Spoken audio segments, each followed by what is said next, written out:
সেজদা দিতে দিতে কপালটা ধরে তার মানে ঠিক না হবে এত কষ্ট করার পরে আমাদের এই মদত কবল হয় না আল্লাহ বলে ও মুমিন তোমরা সব আল্লাহ হাবিব তাকে দিয়া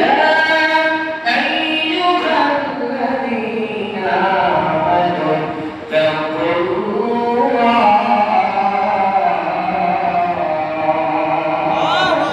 হাক্কা তুকাতিহি ওয়া লা তামুতুন্না ইল্লা ওয়া আনতুম মুসলিমুন। আল্লাহু আকবার। আল্লাহ বলেন মুমিন যারা হবেন, আল্লাহ বলেন হাবিব আপনি যারা মুমিন হবেন, ইয়া আইয়ুহাল্লাযীনা আমানু তাকুল্লাহ, যারা মুমিন হবে আল্লাহ বলেন আমার হাবিব আপনি যারা মুমিন হবে তারা আল্লাহকে ভয় করে, যারা মুমিন তারা আল্লাহকে ভয় করে বন্ধুগণ হাক্কা তুকাতিহি ওয়া লা তামুতুন্না ইল্লা ওয়া আনতুম মুসলিমুন। আল্লাহ বলেন হাক্কা তুকাতিহি, ভয় করার মতো করতে হবে। যিনি মুমিন উনি নামাজ পড়লে কিন্তু সুদ খাইতে পারবে না, ঠিক না বেঠিক? যিনি মুমিন উনি নামাজ পড়লে কিন্তু গরিবদেরকে অত্যাচার করবে না, মাজলুমের প্রতি জুলুম করবে না। আল্লাহর হাবিব বলেন যিনি মুমিন আযান শোনার পর দুনিয়ার সব রাস্তা বন্ধ হয়ে যাবে, তার কারণ হলো আল্লাহর হাবিব বলেন দুনিয়া যদি একটা ঘর, এই ঘরে প্রবেশ করতে গেলে দরজা আছে, তালা আছে, চাবি আছে কিনা? আল্লাহর হাবিব বলেন চাবি ছাড়া দরজা যেমন খোলা যায় না, ওই যে আল্লাহ তাআলা সুন্দর করে জান্নাত বানিয়ে রেখেছেন মুমিনদের জন্য। আল্লাহর হাবিব বলেন as-salatu মিফতাহুল জান্নাতিস সালাহ, যারা জান্নাতে যেতে চায় এই নামাজটা সালাতটা হলো ওই জান্নাতের গেটের চাবি। সুবহানাল্লাহ, আল্লাহু আকবার। আমরা সবাই ভাষা বুঝি না, মসজিদে ঢুকতে গেলে বাড়িতে ঢুকতে গেলে তালা দেওয়া থাকে, তালা যদি দেওয়া থাকে চাবি ছাড়া কি খুলবে? জোরে বলেন খুলবে কি? যদি চাবি ছাড়া কেউ খুলতে চায় ভাববে কি ডাকাতি দিচ্ছে, এর বাড়ি নয়, তার কারণ হলো যিনি বাড়িওয়ালা তার কাছে চাবি থাকে। কথা বলে ঠিক না বলে? জান্নাতের সামনে মানুষ তখন তারা যাবে, জান্নাতীরা জান্নাতে যাওয়ার জন্য পাগল হয়ে যাবে। আর যাদের কাছে চাবি থাকবে তার চাবি হচ্ছে নামাজ, যাদের কাছে সালাত থাকবে না তারা শুধু তার সামনে দাঁড়ায় থাকবে আর তারা ভাববার চেষ্টা করবে, ফেরেশতারা বলবে সুলতান সুলতান দূর হয়ে যাও, তোমরা নামাজ পড়ো নাই, আযান হয়েছে মসজিদে যাও নাই, আযান হয়েছে দুনিয়ার কাজ শেষ করতে পারো না। আজকে তোমার দিন সাপ্তাহিক ঈদের দিন, ঈদুল ফিতর, ঈদুল আযহা। হাদিস শরীফের মধ্যে আল্লাহর হাবিব বলেন ঈদুল ফিতর, ঈদুল আযহার চাইতে বড় ঈদের দিন হচ্ছে সাপ্তাহিক জুমার দিন। সুবহানাল্লাহ। এই জুমার দিনে আল্লাহ দুনিয়া সৃষ্টি করেছেন, এই জুমার দিনে আল্লাহ তাআলা রব্বুল আলামিন পৃথিবী ধ্বংস করবেন। এই জুমার দিন হযরত আদম আলাইহিস সালামকে আল্লাহ এই দুনিয়া আল্লাহ তাআলা সৃষ্টি করেছেন। সুবহানাল্লাহ। শুধু তাই না, এই কারবালা এমন একটা দিন, এমন একটা মাস, আল্লাহর হাবিব বলেন আমার আওলাদে রাসূল, আমার পরিবারের আমার ফাতেমা নবীর সন্তান নবীজি হযরত আবু বকর, হযরত উসমান, হযরত আলী, এদের নাম আমার রাসূলকে পাওয়া যায় না। রাসূল কোথায়? রাসূল কোথায়? আল্লাহর হাবিব পাহাড় বাংলাদেশের মধ্যে 3 দিন যাবত গুনগুন করে কাঁদতেন। কারাগারে বলে কে তোমরা? এই পাহাড়ের মধ্যে একটা লোক দেখা যায়, এই লোকটা কাঁদে, আমাদের পশুগুলো কাঁদে। সুবহানাল্লাহ। হযরত আলী দোয়া দিলেন নবীজি আমার জীবনের সব আমল আপনার উম্মতের জন্য দিয়ে দিলাম। নবীজি কান্না থামায় না, মাথা উঠে না। হযরত উসমান, হযরত আবু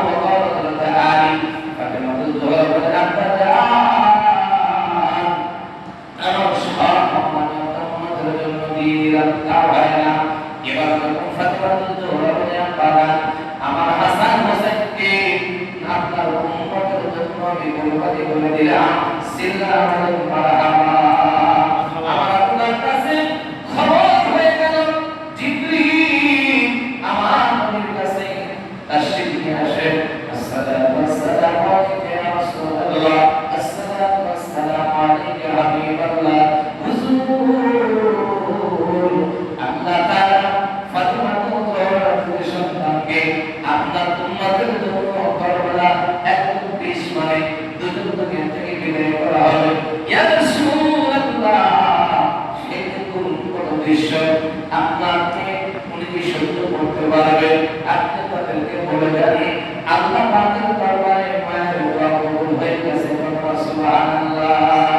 আল্লাহুম্মা সাল্লি আলা সাইয়্যিদিনা মাওলানা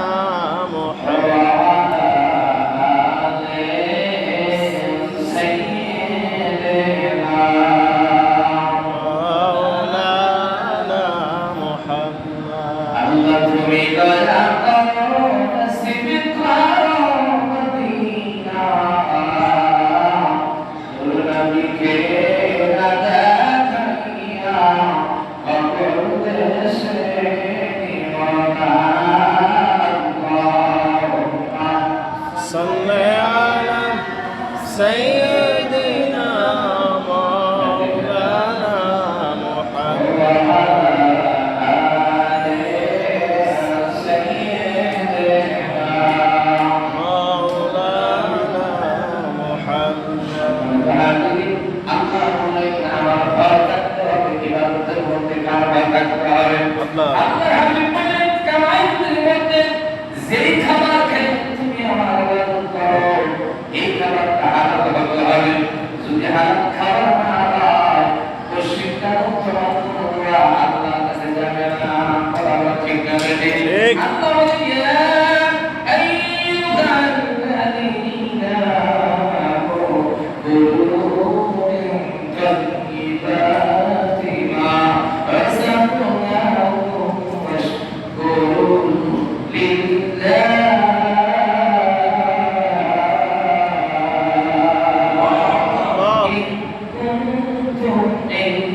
আমি যে তোমাদেরকে দিয়েছি, আল্লাহ বলেন তোমরা এবং আল্লাহর প্রশংসার কৃতজ্ঞতা প্রকাশ করো। আশকুরুল্লাহ, আল্লাহর কৃতজ্ঞতা প্রশংসা করো।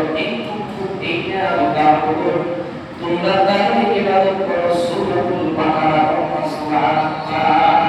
আল্লাহ বলেন আমি আল্লাহ তোমাকে যে হালাল রিজিক দিয়েছি, এই হালাল রিজিক থেকে তুমি আমার ইবাদত করো, এটাকে তুমি আমার প্রশংসা করো। এখন যদি সুদের টাকা, ঘুষের টাকা, অন্যকে কষ্ট দেওয়ার টাকা, মানুষকে কষ্ট দিয়ে কোনো ইবাদত, পশ্চিমটাও কিন্তু আল্লাহর দরবারে একটি টাকা যদি কেউ হারাম পায়, এই ইবাদত কোনোদিন আল্লাহ আমাদের কাছে পাবে না। কথা বলেন ঠিক না? এই জন্য কোরআনকে মানতে হবে। কোরআন মানে কিন্তু তিনটা পর্যন্ত চারটা পর্যন্ত যে ফুটবল খেলা দেখা যায় বাবা, কিন্তু ফজর নামাজের সময় মসজিদে ঢুকতে পারা যায় না। এই হচ্ছে আমার ভয়। কথা বলা ঠিক না? ফুটবল খেলার জন্য, ক্রিকেট খেলার জন্য খিচুড়ি টাকা লাগায়, কিন্তু আল্লাহর রাসূলের সামনে একটা মিলাদের আয়োজন করা যায় না। কথা বলা ঠিক কিনা? আজকে পাড়ায় পাড়া, মহল্লায় মহল্লা নাস্তিকদের জন্য খিচুড়ি পাঠানো হলো। ও যুবকরা, কিয়ামতের মাসিফাতের দিনে যারা যাবে জান্নাতের জগতের সরকার, আজকে যদি তাদের জন্য একটা দোয়ার ব্যবস্থা করে দাও, আজকে যদি তাদের জন্য একটা মিসকিনকে যদি 5 টাকা দিতা, একটা ক্ষুধার্তকে যদি একটা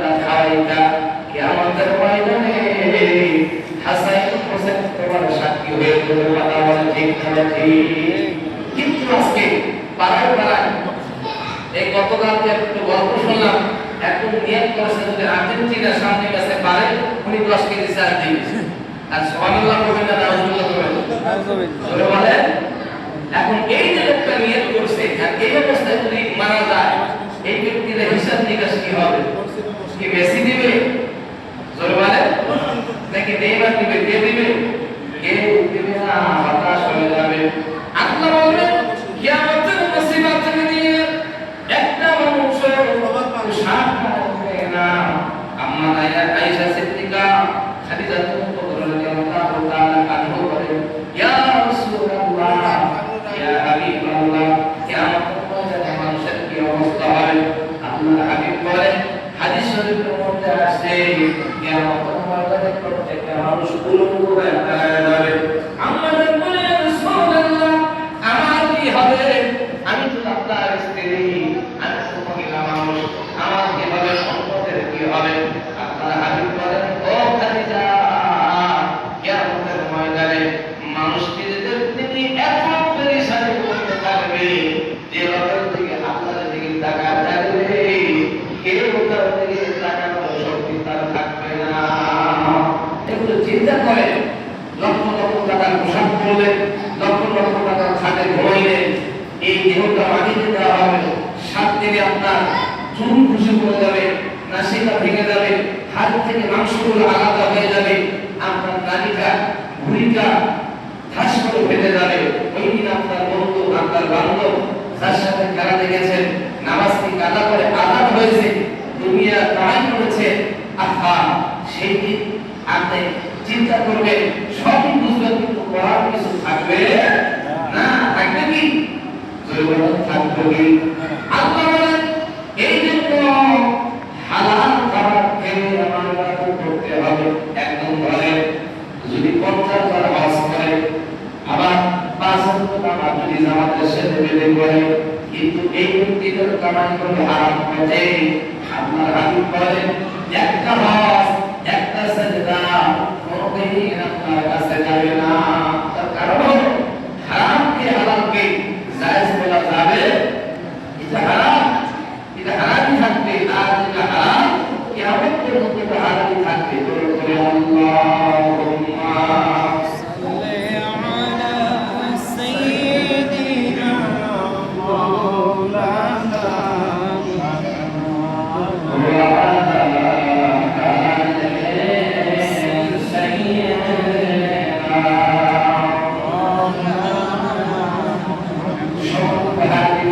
আল্লাহ তাআলা বান্দাদের উদ্দেশ্যে বলেন, ইয়া আইয়ুহান নাসু কুলু মিম্মা ফিল আরদি হালালান তাইয়্যিবা। আল্লাহ আকবার বলেন, আল্লাহ বলেন, হে মানুষ, পৃথিবীতে যা কিছু পবিত্র পবিত্র তা থেকে তোমরা আহার করো। সূরাতুল বাকারা 168 নম্বর আয়াত। আল্লাহ বলেন, দুনিয়ার মধ্যে যা কিছু তোমাদেরকে পবিত্র করা হয়েছে তার থেকে তোমরা আহার করো। এখন আমি আপনাদেরকে প্রশ্ন করতে চাই, সুদ কোন কিতাবে হালাল করা হয়েছে? বলে বলেন, মিথ্যা সাক্ষী দিয়ে টাকা নেওয়া কোন কিতাবে হালাল করা হয়েছে? কেউ যদি দালালি করে, কোন থেকে যদি বেশি টাকা খায়, এটা হারাম, তাদের জন্য হবে। কেউ যদি ব্যবসা করতে যায়, 5 টাকা দিয়ে যদি 15 টাকা আছে, 7 টাকা আছে, চাইলে চাইতে যদি বেশি আছে, কিয়ামত পর্যন্ত এটা হারাম হবে না, কিয়ামত পর্যন্ত এটা হারাম হয়ে যাবে। যদি মাস্টার দেন, হুজুর আমি তো ব্যবসা করতেছি না, জুলুম করা যাবে না। 5 টাকার জিনিস আপনি 6 টাকা বিক্রি করতে পারেন, কেনা বেচা দাম কমা হওয়ার কারণে, ঠিক কিনা বলে? এখন দাম বাড়ছে, কিন্তু আপনার কেনা আছে কোন টাকা দিয়ে, আপনি চিন্তা করলে এই বছর আমার 5 টাকা কমপ্লিট হবে, কথা বলে দাম কিন্তু করা যাবে না। আল্লাহ হাবিব বলেন, এবং অবৈধভাবে কারো সম্পদ নেওয়া যাবে না। বর্তমানে পৃথিবীর মধ্যে সবচেয়ে বড় একটা কাজ হলো, কোন আপনজন কোন মা কোন বাবা যদি মারা যায়, 5টা ভাইয়ের মধ্যে 4টা ভাইয়ের মধ্যে যদি দুর্বল বা বোন আছে, ভাইরা চিন্তা করে বোনকে ফাঁকি দেবো, কথা পায় না, কিনা? অনেক আছে। এদের ব্যাপারে আল্লাহ কি বলেন? ওয়ালা তাকুলু আমওয়ালাকুম বাইনাকুম বিল বাতিল। আল্লাহ বলেন আর বলতে বলে তোমাদের সকল ধন সম্পদ গ্রাস না করো না। আল্লাহ হাবিব বলেন নিজের মন করে কারো সম্পর্কে তোমরা বৈধ বলে ঘোষণা করো না। আল্লাহু আকবার। যদি চিন্তা করেন আমার বাবা সম্পত্তি বলতে করতেছে যে মানুষের কি আল্লাহ বলছেন নিজের অন্যের সম্পত্তি নিজের নামে বৈধ বলে ঘোষণা করো না। আল্লাহ তারা নিষেধ করেছে। কিন্তু বর্তমান সমাজে যারা পরামানিক কাছে বিচার করে যার পকেটে টাকা তার পক্ষে রায় দেয় বেশি কথা বলে আছে কিনা? এই পরামানিকের কাছে আপনার লাগবে কিনা? চিন্তা করে রাখেন এই দুনিয়াটা এভাবে থাকবে না। আল্লাহ তাআলা কুল্লু মান আলাইহা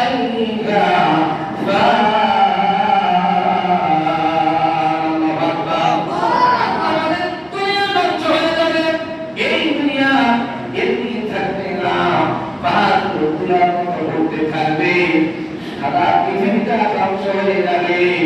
এই জন্য ওই দিনের কথা চিন্তা করে বাবা আল্লাহ হওয়ার পরে মসজিদে আসতে হবে, হারাম কাজ থেকে ফিরে আসতে হবে। আল্লাহকে দেখা যায় না, রাসূলকে দেখেন না, কিন্তু আল্লাহ বলেন ইয়া আইয়ুহাল্লাযীনা আমানু তাকুল্লাহ। যিনি মুমিন হবে তিনি আল্লাহকে ভয় করবেন। হাক্কা তুকাতিহি, ভয় করার মতো করা যাবে না। করতে গেছেন ফিরে আসতে হবে। আর আল্লাহ বলেন ওয়ালা তামুতুন্না ইল্লা ওয়া আনতুম মুসলিমুন। আর মুসলমান না হয়ে তোমরা বলিও না। আমরা চিন্তা করি আমি তো মুসলমান, আর মুসলমান কি হব? এখন একটা উদাহরণ আপনাকে দেই। নাম করা একজন মিস্ত্রি, এখন এই মিস্ত্রিকে কাজের জন্য দেওয়া হয়েছে। আর মিস্ত্রি দেয়া বাড়ির সামনে দাঁড়া থেকে বলতেছে আমি খুব কাজ পারি, কিন্তু কোনো কাজে হাত দিচ্ছে না, কিন্তু নামে সবাই বলতেছে ভালো মিস্ত্রি। আচ্ছা বলেন তো, এখন সন্ধ্যা পর্যন্ত যদি মিস্ত্রি দাঁড়ায় থাকে বাড়ি এলাকায় আদর করবে নাকি ধান তুলে দিবে? চলে বলেন যে মিস্ত্রির কাজ হলো কাজ করা, কাজ দেখায় দেওয়া, কিসের তুলনা তারা আছে। এখন কেউ যদি গাড়িওয়ালা হয়, গাড়ি না চালায় যদি স্টারিংয়ে বসে থাকে আমি খুব ভালো গাড়ি চালাইতে পারি, আমার খুব সুনাম, সকাল থেকে সন্ধ্যা পর্যন্ত স্টিয়ারিংয়ে বসে থাকে স্টার দিয়ে, কিন্তু গাড়ি চালায় না। কেউ কি বলবে? কেউ ড্রাইভার বলবে? বলবে সিধা ধোকাবাজ। মুয়াজ্জিনের কাজ হলো আযান দেওয়া। সময় পার হয়ে যাচ্ছে, 5 ওয়াক্ত মুয়াজ্জিন মাইকের সামনে শুধু দিয়ে যাচ্ছে, কিন্তু আযান দিচ্ছে না। কেউ কি মুয়াজ্জিন বলবে? আমি বুঝাতে চাচ্ছি হলো যার যে কাজটা মুসলমান কাকে বলে, তাদের কাজটা কি, এটা প্র্যাকটিক্যাল আমাকে আপনাকে করতে হবে। সবাই তো মুসলমান, কিন্তু কখন কার্যকারিতা পাবে এই ব্যক্তিরা যখন প্র্যাকটিক্যাল করবে। 5 ওয়াক্ত নামাজ ফরজ, টাইম মতো এটা আদায় করতে হবে। হারাম খাওয়া যাবে না, মিথ্যা বলা যাবে না। আল্লাহ হাবিব বলেন লানাতুল্লাহি আলাল কাযিবিন, মিথ্যাবাদীর উপর আল্লাহ পাকের লানত। আমরা তো অহরহ মিথ্যা বলতেছি না, যে আমি মিথ্যা বললে কে ধরবে, আমার জবান কে আটকাবে, আমার মুখ আমার সাথে কে আমাকে ধরবে? কেউ তো শোনে না, কেউ তো মানে নাই। কিন্তু তার চিন্তা করেন কুল্লু নাফসিন যায়িকাতুল মাউত, এই মৃত্যুর সর্ব বেলা অবশ্যই আপনাকে পান করতে হবে। আপনার যাওয়া লাগবে না, মৃত্যু আপনার কাছে আসবে, মৃত্যু সবার কাছে আসবে। এই জন্য আমার বাবা দিরা আলোচনার পয়েন্টটা ছিল যে আল্লাহকে ভয় করেন, আর হালাল প্রতিদিন আল্লাহ পাকের দাসত্ব প্রদান করতে হবে। খুব নামাজে কিন্তু হারাম টাকা এভাবে কবুল হবে না।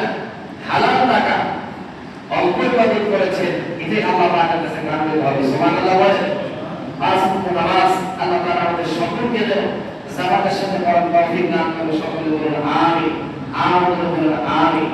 আর যারা শুধু বলা যে অনেকের লিস্ট আমাদের কাছে আছে, মসজিদে নৌকা কিনতে হবে এবং মসজিদের বেতন থেকে গেছে, আরো ইত্যাদি আনুষঙ্গিক কাজ আছে। আমি যেহেতু পানি খুবই নিকটে, আজ আপনাদের কাছে একটু দরখাস্ত করতেছি যে 100, 200, 500 হয়তো হাত করেন, মাসিক ছাড়া আপনারা অনেকেই দেন না। যাই হোক, নৌকা কিনতে হবে, এই নৌকার জন্য কিছু টাকা বললাম আপনারা কে কি দিবেন একটু হাত করে বলুন।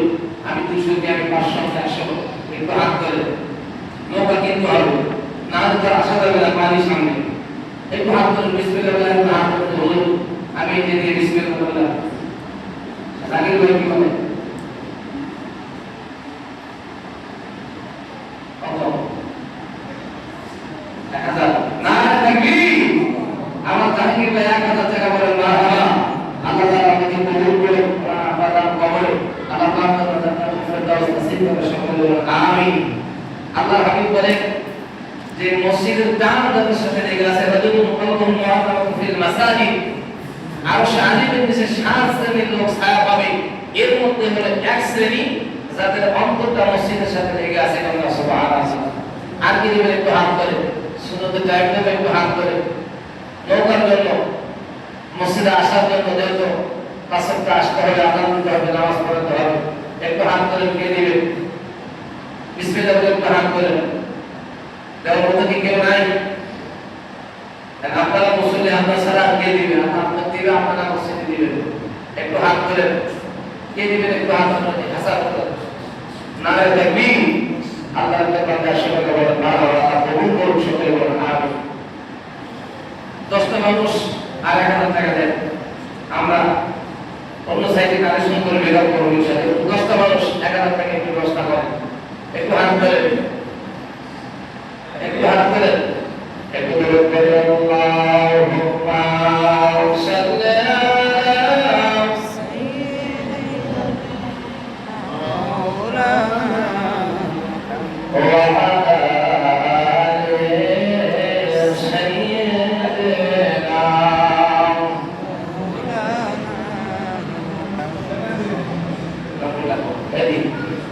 আপনি যেন একটু হাত করেন।